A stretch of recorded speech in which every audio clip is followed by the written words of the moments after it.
Merci, Monsieur le Président. Merci, mon général. Mes questions concernent également le spatial de défense.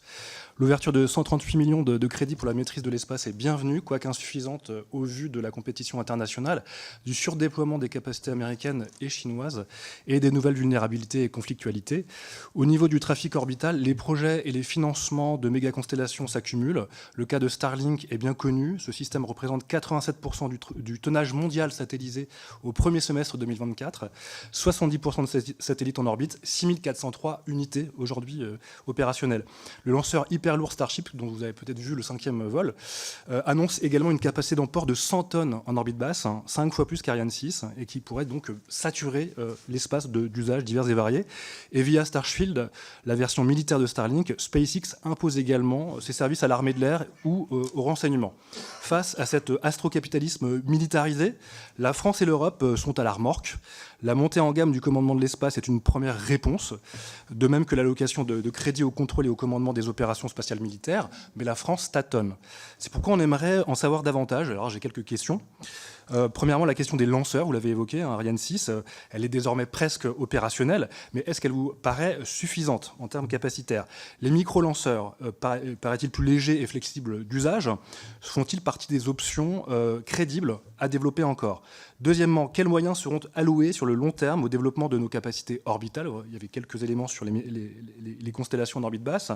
Depuis 2019, où en sommes-nous, par exemple, avec le programme IRIS, que vous avez évoqué, à horizon 2030? Troisièmement, quels moyens sont alloués à la surveillance du trafic orbital? Vous l'avez dit, vous avez cité des startups qui externalisent cette compétence, mais y aurait-il intérêt peut-être à internaliser ces services?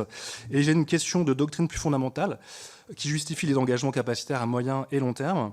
Comment la France peut, en même temps, ne pas fléchir dans la défense proactive du traité de l'espace garanti par l'ONU, qui porte l'exigence des usages pacifiques de l'espace, et participer aussi à la surenchère des dépenses dans les complexes militaro-industriels parmi les puissances aérospatiales?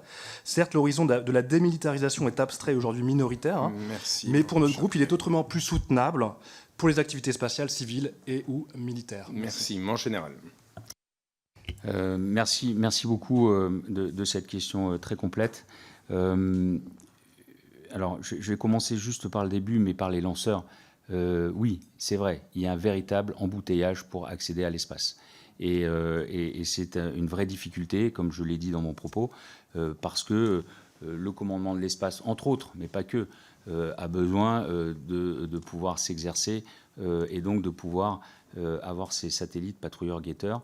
Donc c'est un sujet que l'on est en train d'étudier avec Ariane 6 et c'est effectivement un vrai problème pour l'instant.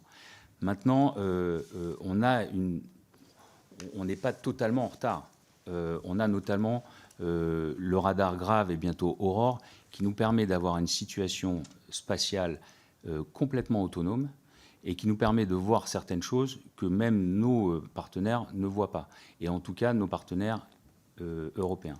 Donc, dans tous ces domaines, nous sommes guidés par la stratégie spatiale de défense qui a été écrite en 2019.